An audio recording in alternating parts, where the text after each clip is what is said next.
Good morning, everyone. I'd like to begin by acknowledging that we are on the unceded territory of the Coast Salish First Nations, the Musqueam, Squamish, and Tsleil-Waututh First Nations. It's wonderful for me personally to be back here in my hometown, Vancouver, with my colleagues, Minister Jonathan Wilkinson, members of Parliament Wilson Mao, Talib Mohammed, Parm Bains, and also Minister Sean Fraser as well, alongside with my provincial colleagues, Minister Kahlon, and also our Mayor Ken Sim. And we're here to deliver. I'm here too. And the Prime Minister, You are introducing me. So sure, yeah, exactly. Yeah, just wait. We'll wait for I got it done. Okay. All right. See you. What do I have to work with? No, it's really exciting. You know, this is some really great news for Vancouver, and why I was saving the Prime Minister for the last. Okay, the Housing Accelerator program, and we know that it's already helped unlock over 250,000 of new homes over the next decades for Canada. And starting today, this will include Vancouver. Now we're getting more homes built for Canadians, and especially for Vancouver, and most importantly, faster as well. Now, when Pierre Poilievre comes for visits to Vancouver, and he's come here a few times, right? All he has done is to exploit the Vancouver's real anxiety about the housing market. Now we know that empty slogans do not meet the moment. We need a real plan, and we have a real plan. We're cutting red tape. We're getting more homes built all across the country. And that's why I'm saving the best for last. I'm introducing my very good friend, someone who has worked tirelessly for the middle class, and it's one of the reasons why I got interested in politics as well. And he's going to share this plan with you, our Prime Minister, the Right Honourable Justin Trudeau.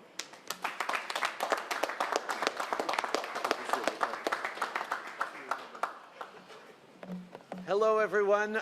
Bonjour tout le monde. It is so great to be back home in BC. Just a few weeks ago, we were here for a big announcement out in Maple Ridge on a huge battery plant with Iwan Moli, and great to be back here today for a big housing announcement. Harj, thank you for those words and for your kind leadership. Thank you to Jonathan, Wilson, Parm, Talib. Great to have you guys here as well for everything you're doing. We have an amazingly great team here in BC. Sean, merci pour tout ton travail, pour continuellement livrer à travers le pays pour des logements et pour aider les Canadiens à se voir dans un avenir plus prospère.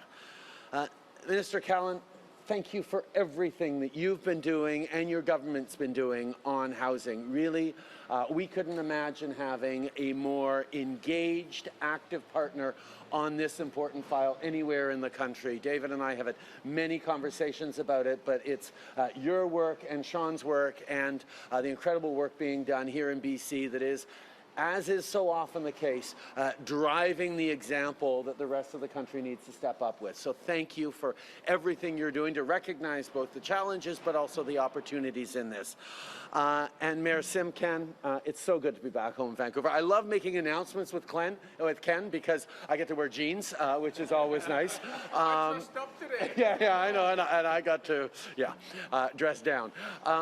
What a pleasure to be here with you again. We've had so many great conversations over the past many months on what we're going to do together to build a better future for Vancouver and how we can partner to really, really deliver in this extraordinary part of the country that means so much to me. And what this announcement really is, beyond all the details of the announcements, is showcasing what happens when everyone works together.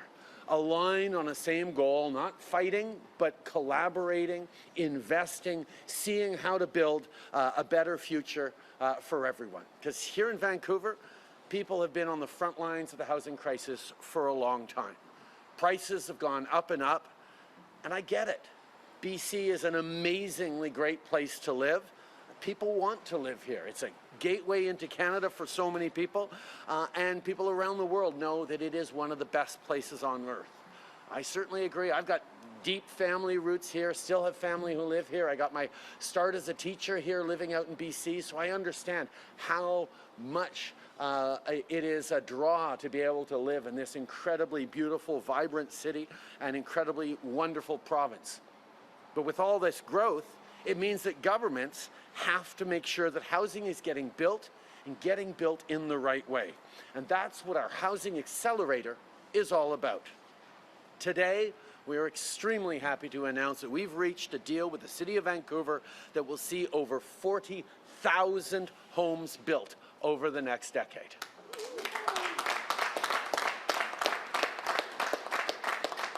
This deal will mean less red tape, more housing built near transit, more affordable rental housing, and more density. Homes in accessible, vibrant communities, the very places people want to live and raise their families in. Today's announcement actually brings the total number of new housing units unlocked by our Housing Accelerator to almost 300,000. This is well over the initial 100,000 we'd hoped to unlock when we announced the Accelerator Fund back in 2022. On a demandé aux communautés à travers le pays de voir grand et d'avoir de l'ambition. Et à cause de ça, on livre de vrais résultats. Tout ça s'ajoute au fait que l'initiative pour la création rapide de logements a aussi dépassé ses objectifs. Housing is a big challenge, there's no doubt. But we have met big challenges before as a country. And the best way to solve housing challenges is what I said, to work together. Just over a year ago, I was here in the Vancouver area announcing funding to the Squamish First Nation to build thousands of rental units in the Sinac project. Actually, your boss was there. David was there just before he actually became Premier, and it was great to see with him already the work we were going to do. And the Sinac project is what we've been working on in various ways for 8 years, with a focus both on reconciliation, on responsible community development, on protecting the environment, and creating economic opportunities that provide growth for everyone. And if you have any doubts of what a great project that was that we all worked on together, even Pierre Poilievre points to that project as one of the great successes of this government and its partners. So you know it's got to be pretty good. This construction site where we are today will become rental housing thanks to federal support, with plans to be complete in March of 2025. And I know the province has been introducing legislation to deliver more homes and modernize zoning rules. Federal government is ready to keep being a partner with all areas of government that are ready to make progress on building more homes faster. Cet automne, on a aussi déposé un projet de loi pour supprimer la TPS sur la construction de nouveaux logements locatifs, et il y a déjà 300 000 Canadiens qui profitent du compte d'épargne libre d'impôt pour l'achat d'une première propriété. On sait que la hausse du coût de la vie est difficile pour les Canadiens et on travaille fort pour le faire baisser. On a renforcé le régime de pension du Canada. On a versé le remboursement pour l'épicerie à des millions de Canadiens l'été passé. On a éliminé les intérêts sur les prêts aux apprentis et les prêts d'études fédéraux. And just today, we've announced that Prince Edward Island is reaching the milestone of $10 a day child care. They're already the 7th province to do this. They will say, though, it was right here in BC that we signed the first deal with the federal government in the province to deliver affordable early learning and childcare. Already, our Canada-wide program is delivering hundreds, if not thousands of dollars in savings every month to Canadian families. Listen, people are working hard to keep up with the cost of living, which can be especially hard as the Christmas holiday approaches. That's why our government never stops fighting to secure the promise of Canada. The promise that each generation stands on the successes of the previous one and can achieve even more. We're taking action that provides support to Canadians of all ages, protecting the CPP, strengthening health care, delivering dental care like the new Canadian Dental Care Plan that opened applications to seniors this week, on top of the hundreds of thousands of kids who have healthier smiles already thanks to our federal dental care announcements. We're making sure that all Canadians see opportunity in Canada's future with good jobs in the clean economy, ability to build a home and a family in the places they want to live.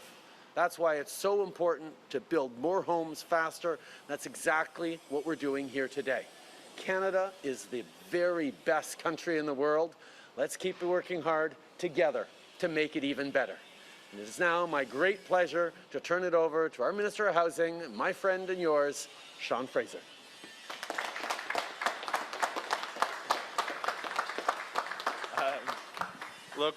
Thanks so much, Prime Minister, to my colleagues and counterparts at different levels of government. It's a great privilege to be able to be here to share tremendous news that's going to help us build more homes in Vancouver faster than otherwise would have been the case.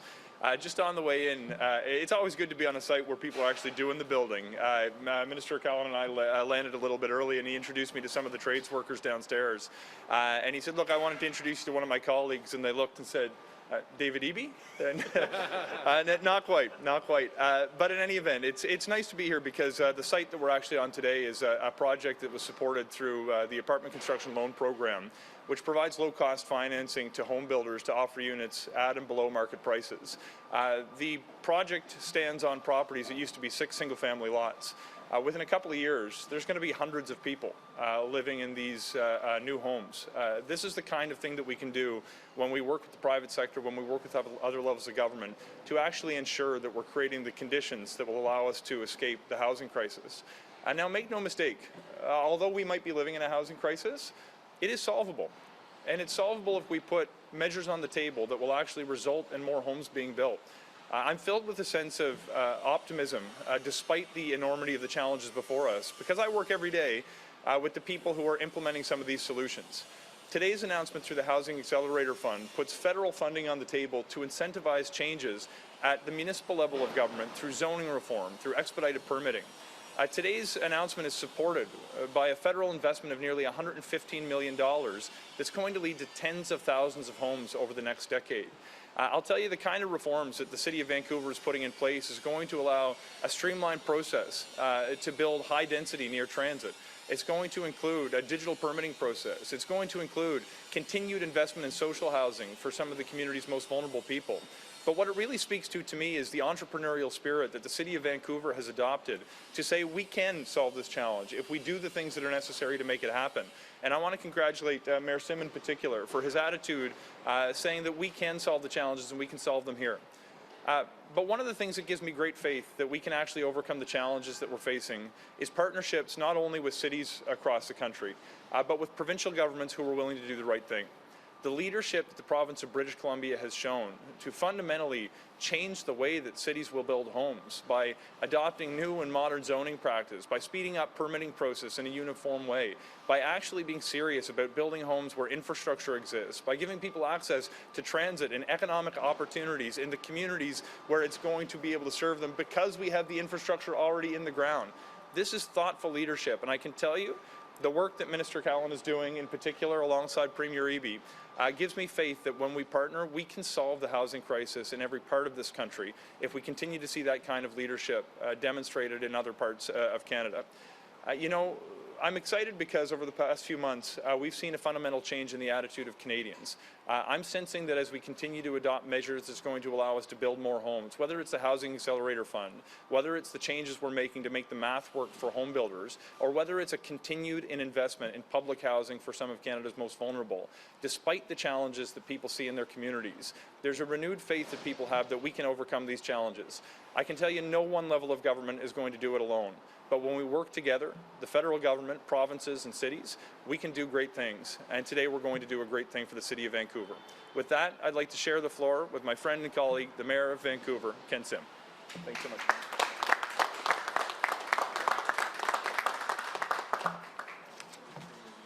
All right.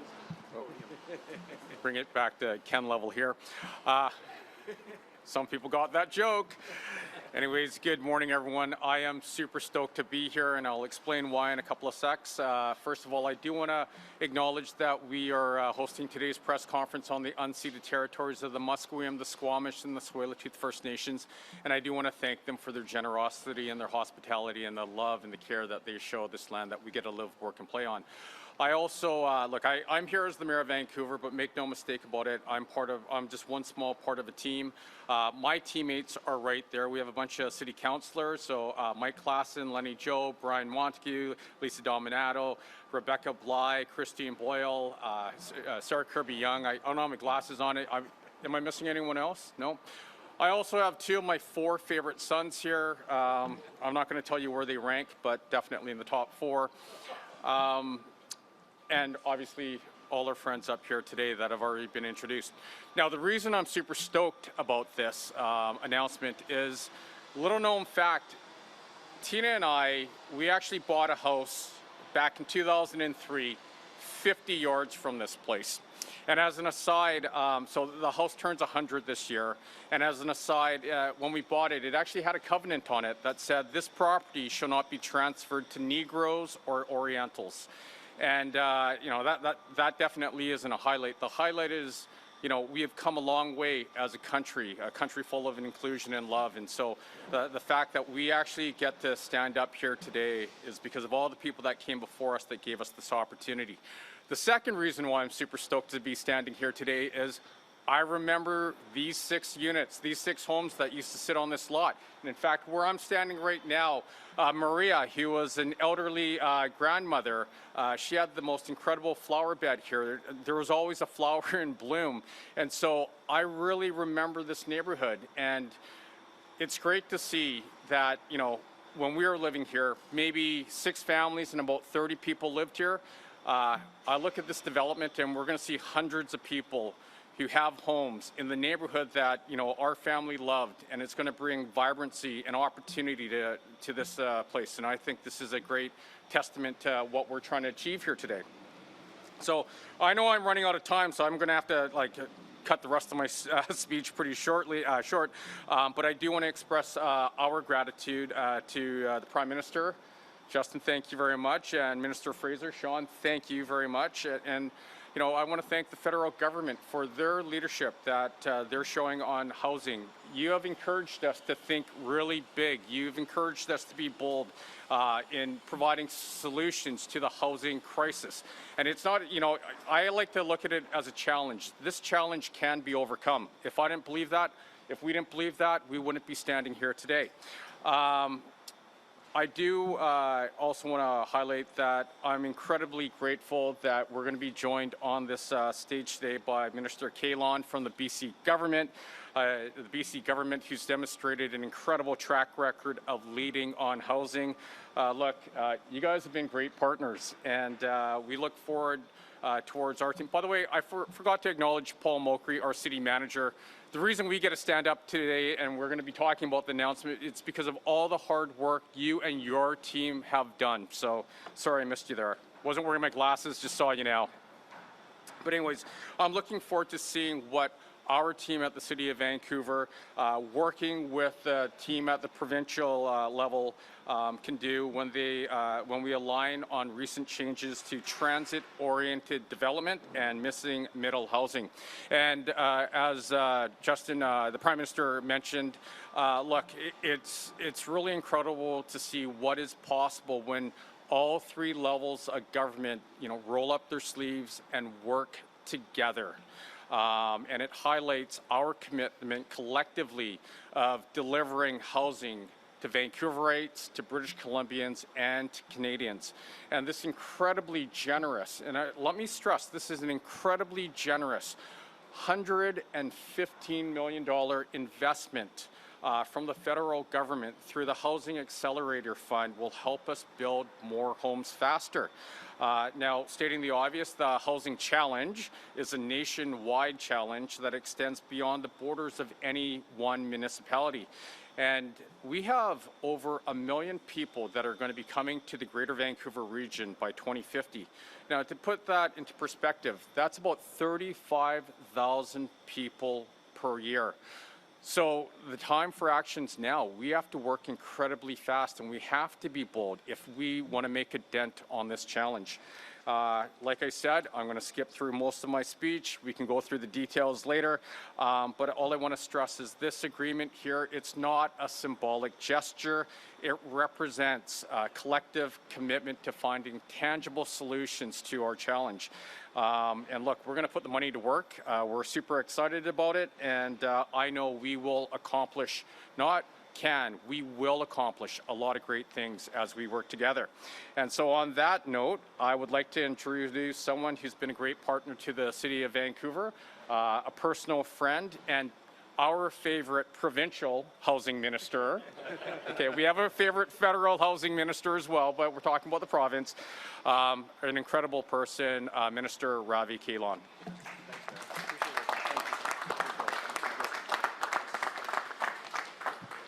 Thank you so much, Mayor Sim, and really appreciate the leadership Mayor has been showing.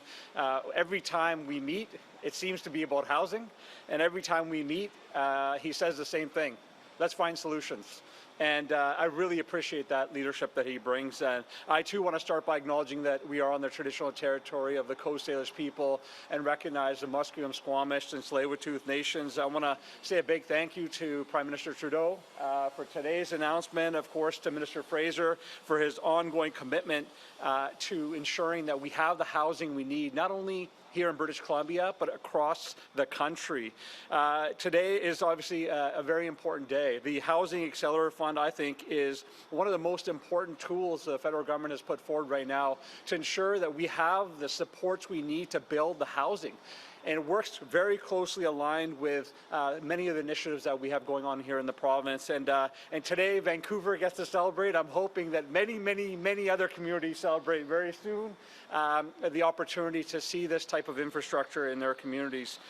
Premier Eby's made housing one of the #1 priorities for us in British Columbia.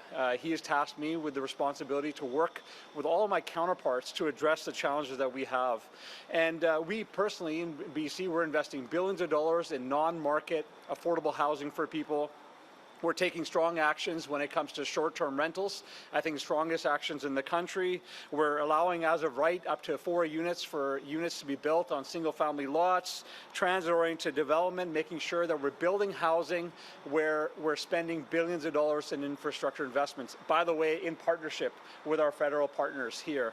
And so we want to make sure housing gets built when that happens. And, you know, I was really pleased to hear Minister Fraser announce the set designs that CMHC, in partnership with the federal government, is going to pre-approve set design housing designs across the country. We've started that initiative here in British Columbia. I think that's a very important step to ensure that we can get housing built faster with more certainty in communities throughout the country. And I'm looking forward to partnering with you on that important work.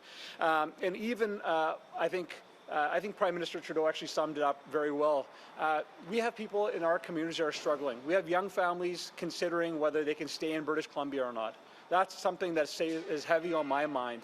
And what I hear overwhelmingly from all of them is they don't want fighting. They don't want the federal government fighting. They don't want the municipal governments fighting. They don't want provincial governments fighting. They want to see what's happening right now, which is collaboration, working together to find solutions. So I just want to say that this is a good day for Vancouver. This infrastructure dollar is a very important step. I do look forward to seeing that in communities throughout British Columbia, and we value this partnership because the only way we're going to address the challenges that we have is by doing it together. So it's a good day and happy to be here to celebrate. So thank you so much. Thank you, Minister. We will now begin the question period. 20 minutes, 1 question, 1 follow-up. First question goes to Emily from Global News. Hi, Prime Minister. First question. There are fresh numbers from CMHC today that shows a 22% drop in November and projected to be down also 10% compared to 2022. So you've repeatedly said your government's housing policy focus is on supply. How do you explain these drops? Well, I think everyone knows that both inflation and interest rates have hit hard right across the economy, and that's why we've been stepping up so strongly over these past months, on top of everything we've been doing since we launched our $70 billion national housing strategy back in 2017. We have been really accelerating the investments we're making through rapid housing, through the Housing Accelerator, through great agreements like this one today that we're announcing with the City of Vancouver. But we also know there is more to do. That's why in our most recent financial update, we put forward more money for the rental construction fund, for more money for various initiatives around affordable housing. We know there's lots more to do. We know families are hurting right now, and that's why we're rolling up our sleeves and delivering together the difference that it's going to make in the coming years. Follow-up, CMHC also says they expect a continued slowdown in housing starts starting and moving into 2024. So with that in mind, is your government willing to make cuts to any stream of immigration to soften demand for housing? I think one of the most important things that we need to understand is that immigration is a source of opportunity, of growth, of economic advantage for Canada. But it's also important to make sure that, as we always have, we're doing it responsibly and at a pace that our cities, our municipalities, even our rural regions can absorb. And that's why we're constantly looking at some of the challenges that have been faced. For example, just a couple of weeks ago, our immigration minister made the announcement that because of the incredibly rapid expansion in international students, we were now going to make sure that institutions that are welcoming in more and more international students actually plan to create and build and ensure places where they're going to be able to stay, so that everyone is working together on a coherent, cohesive plan to make sure that we're both growing our economy and making sure everyone can have a safe place to live while we grow that economy and create great jobs. Thank you, Prime Minister. Next question. Hi, your Justice Minister says your government is considering another pause on expanding eligibility for medical assistance in dying to those whose only condition is a mental illness. Do you think it should be delayed? Well, the issue of medical assistance in dying is an incredibly difficult one for so many people. It's a deeply personal decision. And for a government, it's a decision where we have to make sure we're balancing both the desire to protect vulnerable people and respect people's rights to make their own choices. And getting that balance right is why we have been very, very careful over the years as we work together with partners. Obviously, the federal government creates the justice framework for this, but it is provinces who deliver on the healthcare systems. And we're making sure we are listening very closely to what provinces are saying as they talk about whether or not they are ready, whether or not there are systems in place that are going to be able to support people and reach those twin goals of both protecting vulnerable people and ensuring people have the rights to make the right choices. So it's a question that we are studying carefully and we are reflecting on. I know the committee, there's a parliamentary committee looking at it too. We're going to make the responsible decisions as we move forward, as we always do. Is Canada ready for the policy to be in place, despite concerns about it on both sides of the political aisle and society as a whole? That is part of the questions that we're asking. Thank you. Next question.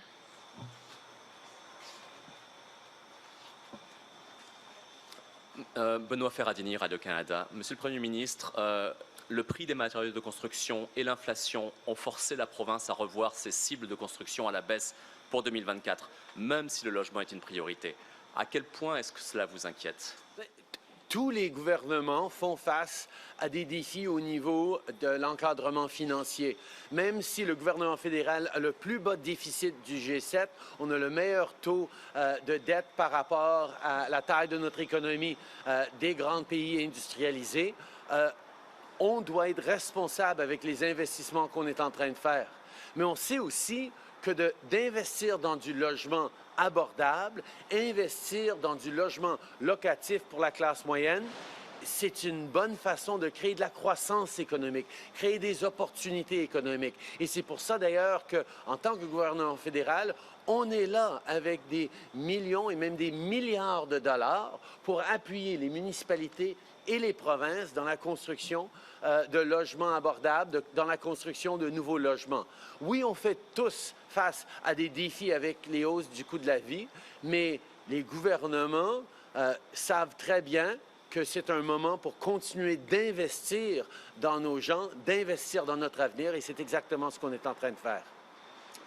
À propos de Meta maintenant, avez-vous encore espoir de signer une entente avec Meta? Quels sont les signaux que vous recevez de leur part? Je sais que les conversations sont en train de continuer. On a été très, très contents de voir que Google a reconnu qu'ils ont une responsabilité pour protéger notre démocratie en appuyant les nouvelles locales, en appuyant les journalistes qui font un travail essentiel dans notre démocratie. Malheureusement, Meta continue de prétendre qu'ils n'ont aucun rôle à jouer dans la protection de notre démocratie. Mais on va continuer de travailler avec eux parce qu'on trouve que les journalistes qui font le travail pour garder les gens informés et à l'affût de tout ce qui se passe dans leur communauté, de leur monde, ils devraient être compensés pour leur travail. Alors, on va continuer de pousser sur Meta qui fait des milliards de dollars de profit sans vouloir investir dans la stabilité et la rigueur journalistique et la démocratie qu'elle soutient. Thank you. Last question. Hi. Last night, you attended a Liberal fundraiser outside. Hundreds of pro-Palestinian demonstrators gathered, calling on the government to stop providing Canadian military assistance to Israel. What is your response to their demands? First of all, I understand how so many people across this country are grieving, are angry, are worried about this unfolding humanitarian catastrophe. That is why, as a government, we're continuing to call for immediate humanitarian pauses to be able to flow in aid, to get people out to safety, to start doing everything we can to protect civilian life. These are things that we're continuing for, and that's why we're also working with our international partners towards an urgent ceasefire. We know that is important, but that ceasefire can't be one-sided.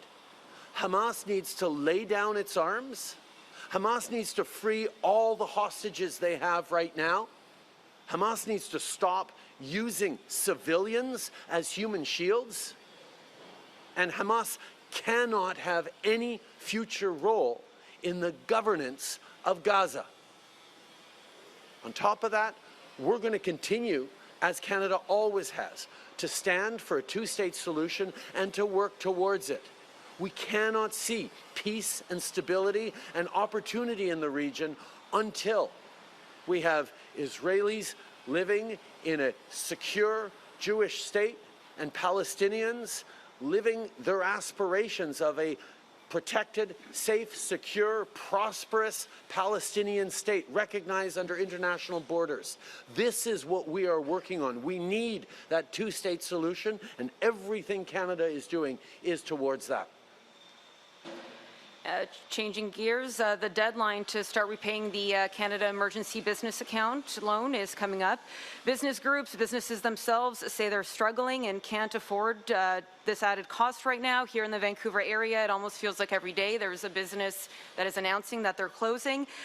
Some citing debt and loan repayments as the reason. Will your government commit to extending the deadline again? And also, what's your response to the state that seems to be for businesses? Tough climate?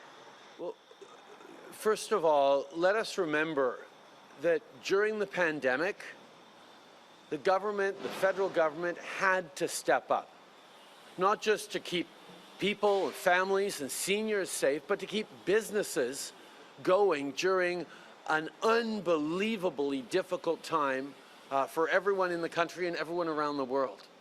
And we stepped up. We stepped up with health supports, with vaccines, but also with investments that have supported families, seniors, young people, that supported small businesses that otherwise would have closed during the pandemic. We were there with a tremendous amount of supports. Indeed, 8 out of $10 spent in Canada in support of the pandemic came directly from the federal government. So we were there. But at one point, those pandemic supports needed to end. We have to get back to the business of growing the economy and investing in the things that matter. And quite frankly, the way we managed, the way Canadians managed through this pandemic was so much better than so many of our peer countries, not just with fewer deaths and fewer health issues than most of our peer countries, because Canadians got vaccinated to such high levels and were supported, but also a quicker economic rebound than most of our peer countries. Canada's economy is doing well, even as Canadians are faced with really challenging costs of living and inflation increases. And that's where our focus continues to be now, on supporting people with those. We're putting money into building new housing. We're putting money into supporting with the grocery rebate we brought out a few months ago. We're putting money into more competition so we can be there for Canadians to be able to pay their bills after this coming Christmas time. These are things that we are moving forward on to support people. So pandemic supports had to draw to a close, but there are lots of things that we continue to do to support the economy, to support small businesses now and into the future. Thank you, Prime Minister. That concludes today's press conference. Merci beaucoup tout le monde.